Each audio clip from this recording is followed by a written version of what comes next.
The day I met Alex, I was running late for work, which was nothing new, but losing my coffee order in the shuffle at the cafe was the cherry on top of my hectic morning.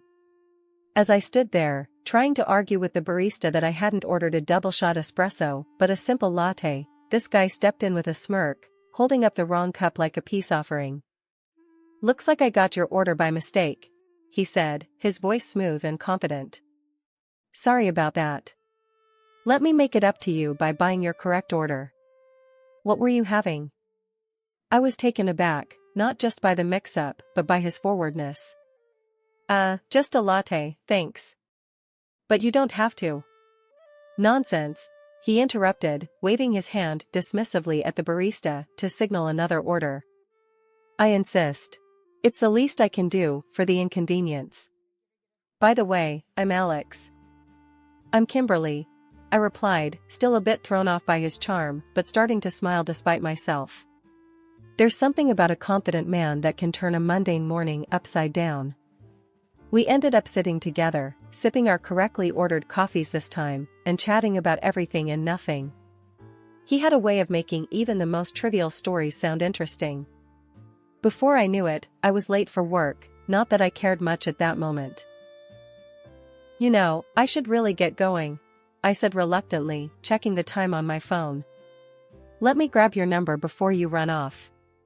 "I feel like this conversation isn't finished," Alex said, his blue eyes locking with mine in a way that felt like a dare. Normally, I'd hesitate, but something about him felt different. So, I found myself reciting my number, and he promised to call. True to his word, Alex called the next morning. "Hey, Kimberly, it's Alex. From the coffee mix-up, remember? Just wanted to make sure you started your day on the right foot this time."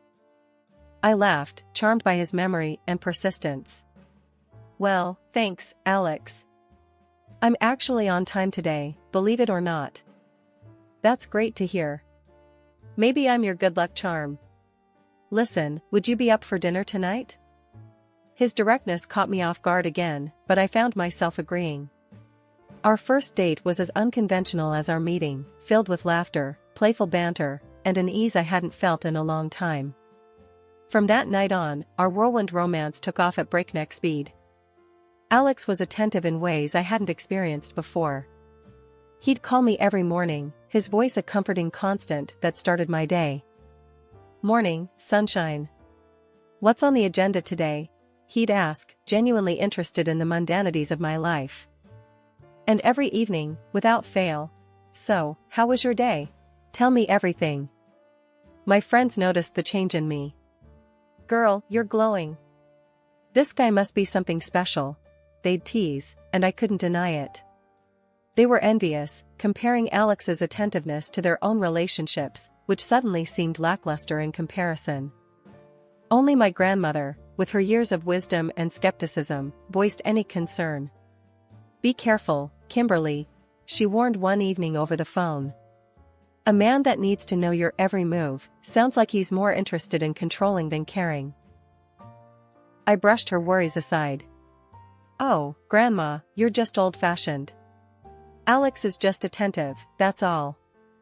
But deep down, a tiny part of me wondered if there was truth to her words. Was Alex's constant check-ins a sign of love or something more possessive? I shook the thought away, unwilling to tarnish the fairy tale I found myself living. Our wedding was something out of a magazine, honestly. If you'd told me a year ago I'd be getting hitched to Mr. Right, I'd have laughed in your face. But there I was, saying I do to Alex, the guy who swept me off my feet with a latte mix-up. Sounds like a rom-com, doesn't it? After the honeymoon phase, which was all sorts of amazing, we settled into my house. It was an old place I inherited from my folks, cozy and just right for two. Or so I thought. The warning signs started small. Alex always wanted to know who's who at my job. "So, who's on your team again? Any guys I should know about?" he'd ask, trying to sound casual, but failing miserably. "Just the usual crew, you know, Tom and Jerry," I'd joke, trying to lighten the mood. But Alex wasn't looking for laughs. "I'm serious, Kim. I gotta know who's trying to hit on my wife." Chill, Alex. It's an accounting firm, not a nightclub. The most excitement we get is when the coffee machine breaks. But the joke stopped when he took issue with my wardrobe. You're wearing that to work? He'd frown, eyeing a skirt that barely hit above the knee. Yeah? It's just a skirt, Alex. What's the big deal? The big deal? It's too short. What are you trying to do, distract every guy there? I couldn't believe what I was hearing. It's a normal skirt, for God's sake. Since when do you dictate what I wear? Since I noticed guys checking you out. It's not happening, Kim. It got worse from there. He'd trash anything he didn't approve of. Bright colors, skirts, even a pair of heels. Too flashy, he'd say, as if I was dressing for someone else, not myself. One evening, he decided meeting me from work should be a thing. Just making sure you get home safe, he claimed. More like checking up on me. Why the sudden interest in my commute? You know I can handle myself. I confronted him after a week of this. I don't trust those guys you work with, especially your boss. My boss? Really, Alex? He's like 60 and happily married. Doesn't matter. I've seen how these old guys look at young women. The last straw was when he demanded I quit my job because my boss was a man. You've lost it, Alex.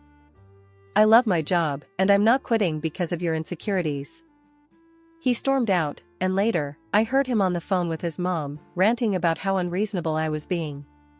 Next thing I knew, his mom was at our door, asking me to be gentle with Alex's feelings. I was at a loss. Here I was, newly married, and already caught in a battle I didn't choose. Alex's jealousy was turning my dream into a nightmare, and no amount of talking seemed to get through to him. I loved him, but at what cost? The thing with Alex got worse bit by bit. It started with those nagging comments about me going to work, and before I knew it, it was full-blown arguments every other night. One night, things got real heated, and Alex stormed out of the room, slamming the door behind him so hard I thought the glass would shatter. That's when his mom, who'd been sitting quietly, trying to pretend she wasn't there for the whole showdown, finally spoke up. You know, his ex did a number on him, she said, her voice low, like she was sharing a state secret. Cheated on him with some guy she worked with. That's why he's like this. I sighed, feeling a mix of frustration and sympathy. I get that, but it's not fair to me. I'm not her. I know, darling, I know. But maybe, have you thought about seeing someone? Like a therapist? I had, of course, but getting Alex to agree was a different story. I've tried. He won't hear of it. Thinks it's a bunch of nonsense. His mom nodded, looking as defeated as I felt. He's stubborn, always has been. But something's gotta give, Kimberly. One evening, after a particularly tense dinner where Alex had grilled me about talking to the delivery guy for too long, I decided it was time for a serious chat. Alex, we need to talk. This, whatever this is, it's not healthy, I started, trying to keep my voice steady. What's not healthy? Me caring about my wife? He scoffed, crossing his arms defensively. It's not caring when you're tracking my every move, Alex. It's controlling, and it's suffocating. He rolled his eyes. Here we go again. Kim, you're blowing this out of proportion. Am I? Am I really? Because I feel like I can't breathe without you questioning me. Your mom thinks we should see someone, you know, a therapist. No way. He shot back, like I'd suggested something outrageous. I'm not airing our dirty laundry to some stranger. It's not dirty laundry, Alex. It's trying to fix what's broken, I argued, but it was like talking to a brick wall. In the end, I was at my wit's end. I loved Alex, but living like this was tearing me apart. So, I made a call to my boss, explained a bit of the situation without going into too much detail, and asked if I could work from home. Whatever you need, Kimberly. You're valuable to us, and if this helps, consider it done, my boss said, more understanding than I'd hoped for. When I told Alex, he was surprisingly okay with it. "Fine, if that's what it takes," he said, almost relieved. But that relief? It was short-lived. The peace was fragile, like walking on eggshells. I bought some time, but deep down, I knew this was far from over. Working from home was supposed to be the solution, but if anything, it felt like I'd just trapped myself. Alex's jealousy didn't let up, it morphed into something even more suffocating. One day, the doorbell rang. It was just a courier dropping off a package I'd ordered online. "Who's that?" Alex barked from the living room, his voice sharp with suspicion. "Just the courier," I called back, signing off for my package. He was at my side in seconds, peering over my shoulder as if he'd catch a glimpse of some secret affair in the brief exchange. "Seems like you're ordering a lot these days. Meeting new friends?" I couldn't believe my ears. "Are you serious right now?" "It's just work stuff, Alex." His glare lingered a moment longer before he stormed off, muttering under his breath. I shook my head, disbelief turning to anger. This was no way to live. It didn't stop there. Every call I had to make for work, he'd be lurking nearby, trying to listen in. If I laughed a little too hard at a colleague's joke, there'd be hell to pay later. The day he lost it over a taxi ride was the day I knew something had to change. I'd gone to visit my parents, a rare outing these days, and decided to take a taxi home. As soon as I walked through the door, Alex was on me like a hawk. "Who was that guy?" he demanded, his eyes wild. "The taxi driver, Alex." "What on earth are you on about?" "Don't play dumb, Kimberly. I saw you, laughing and chatting with him. Planning your next rendezvous?" My jaw dropped. "You can't be serious." He was just being polite. You know, small talk? The thing normal people do? His accusations were ridiculous, but they hurt all the same. It was clear he didn't trust me, not one bit. And then, the final straw, I caught him snooping through my phone one evening, looking for evidence of an affair that existed only in his head. "That's it, Alex," I exploded, snatching my phone from his hands. "I can't do this anymore. Your jealousy is out of control." He tried to apologize, begging me on his knees, promising he'd change. I wanted to believe him, God, I did. But I couldn't live like this, walking on eggshells in my own home. Just when I thought things couldn't get worse, they did. I started noticing a car following me. To the grocery store, to my parents' house, even to the hairdresser. The same car, every time. My stomach twisted every time I saw it in the rearview mirror. I called the police, and they pulled the car over one day after I left the gym. Inside, they found a guy with a camera, a notebook full of my daily routines, and a file with my picture on top. He was a private detective, hired by Alex. I confronted Alex when I got home. "A detective, Alex? Really? Is this what it's come to?" He tried to explain, to justify himself, but I was done listening. "You need help, Alex, but not from me. Get out of my house. We're done." He begged, pleaded, but I was firm. "No, Alex. It's over. I'm filing for divorce." And just like that, the man I once loved was out of my life. The locks were changed, his stuff packed up and left on the porch. I was alone, truly alone, but for the first time in months, I felt like I could breathe. The doorbell rang unexpectedly one afternoon, pulling me away from a pile of work. I sighed, not in the mood for visitors, but curiosity nudged me to check. Through the peephole, I saw Alex's mother, her eyes swollen from crying, her hands nervously clasped together. Reluctantly, I opened the door. "Kimberly, can we talk?" she asked, her voice shaky. I hesitated, then stepped aside. "Sure, come in." The tension was palpable as we sat across from each other in the living room. "I heard about everything. Alex told me," she started, avoiding my gaze. I crossed my arms, steeling myself. "I'm guessing he didn't tell you everything, or you wouldn't be here." She sighed. "He's my son, Kimberly." I just want to help him. To help you both, if I can. I shook my head, a bitter laugh escaping. Help? By convincing me to take back a man who hired a detective to spy on me? Who doesn't trust me? She flinched at the harshness of my words, but pressed on. He's sick, Kimberly. He needs therapy, not abandonment. And what about what I need? My voice rose, frustration boiling over. Do I just forget about my own peace of mind for Alex's sake? The room fell silent, the weight of our shared pain hanging heavy between us. I didn't know it was this bad, she finally whispered, tears rolling down her cheeks. I sighed, the anger draining from me as I saw the genuine concern in her eyes. I can't be his keeper, his therapist. I've tried, but it's killing me.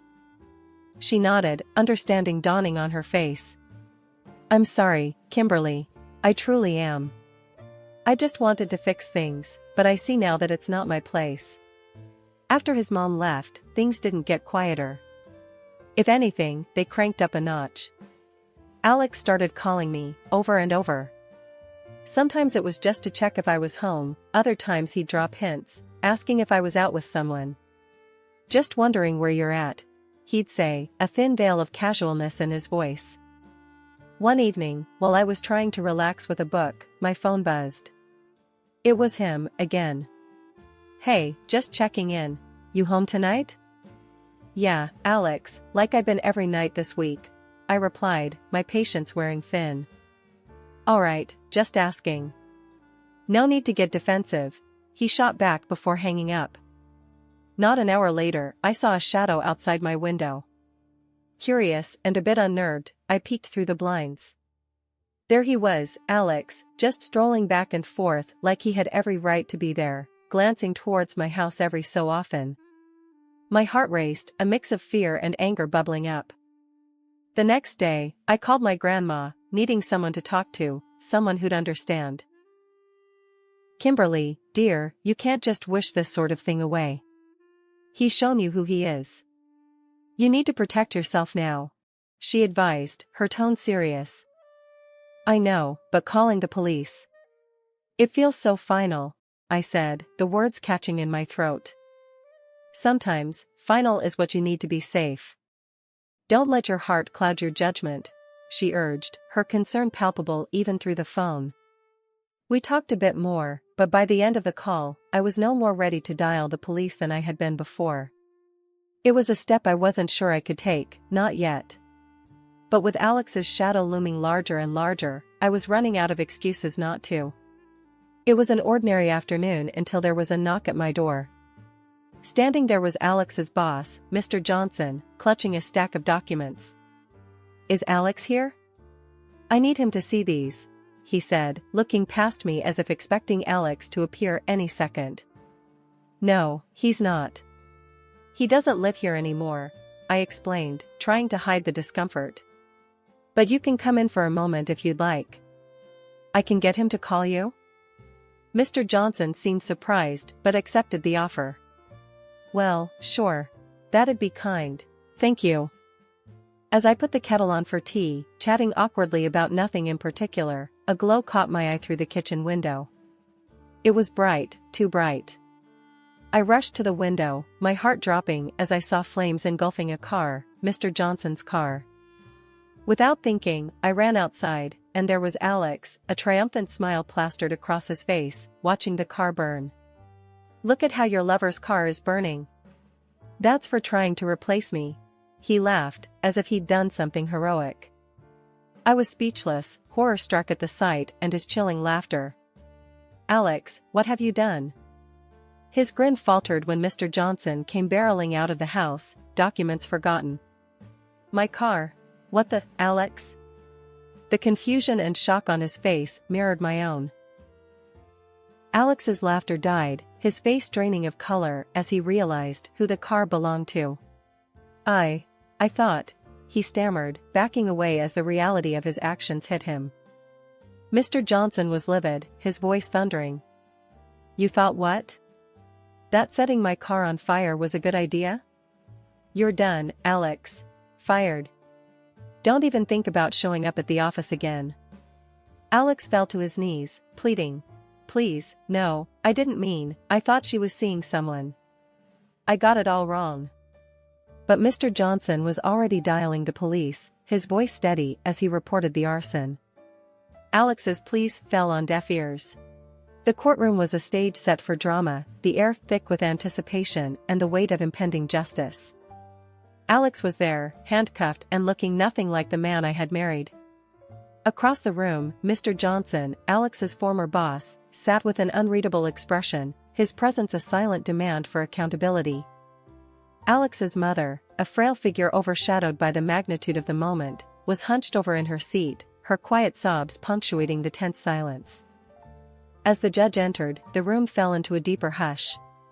She reviewed her notes briefly before addressing the court, her voice clear and devoid of any unnecessary warmth.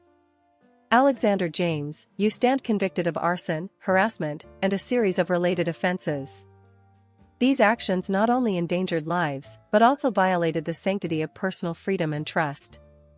Alex's lawyer made a final, feeble plea for leniency, citing Alex's troubled past and the emotional turmoil he had suffered. Your Honor, my client has struggled with personal issues that contributed to his actions. We request consideration of these factors in your sentencing. The judge, however, remained unmoved.